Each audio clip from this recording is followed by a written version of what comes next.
G'day and welcome back to RC Model Reviews, and this is my bench. Look how much stuff is on my bench. This is all new stuff that's coming for review, and I'll be reviewing this in the next few days and weeks. There's a lot of stuff here. Let me go through some of the stuff that has right. Graphene batteries. Now, HobbyKing are pitching these as the best thing ever, and they're supposed to have fantastically low internal resistance, supposed to have fantastic number of recharge cycles before they start to lose capacity. Super tough, massive C rating, and they reckon it's an honest 65 C at least.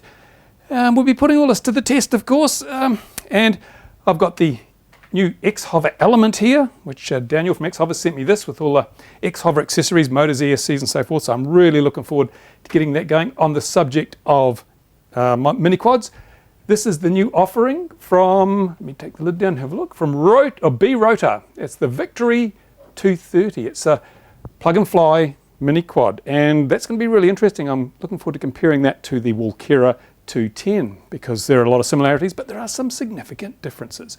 Over here I've got the Quanum. This is the new radio that HobbyKing have created. It's the i8. It's designed to be used primarily with the, the APM, the flight controller APM. So it's got a lot of stuff that seems to be pretty much built in, designed around that flight controller for your multirotors. It looks a pretty simple radio. I haven't even opened the box yet, so I don't know, but it's got obviously lots of lights, and it's got some switches and a knob and some sticks. So that's all you could want. No LCD display, so setting it up, you're probably going to have to use a computer. I don't know how this is going to stack up because some of the existing HobbyKing and Turnigy offerings are already pretty damn good.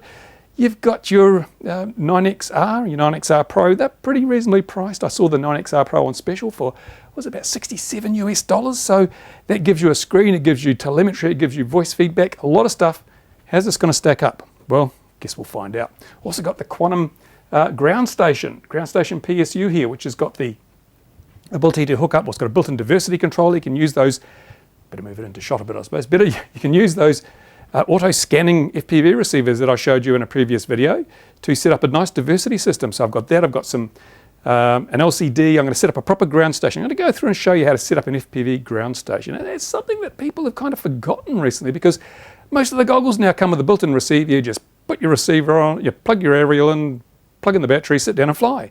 But it's not always the best way to get a result. If you saw my video on the Fresnel zone, then you'll know that if you're sitting right down low in a camping chair, you're going to have more problems than if you're a bit higher. So something like this, if you elevate it, put it on a tripod or something, it can have quite a significantly better result than just the antenna and the receiver in your goggles. So we'll be looking at that.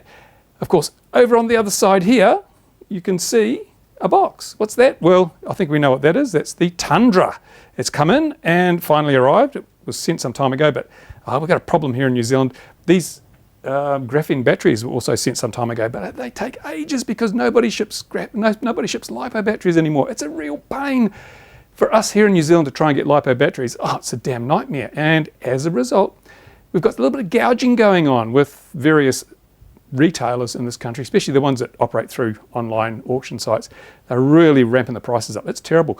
I've got these graphenes, and I've also got some Gens Ace Tattoo batteries, which are 75C rated. So I'm going to do a nice comparison between the Gens Ace and these Turnigy graphenes. Let's see which ones actually deliver on the promise, which one is going to be most practical, the most cost effective, and ultimately the best bang for your buck, because that's what it's all about. So there you go.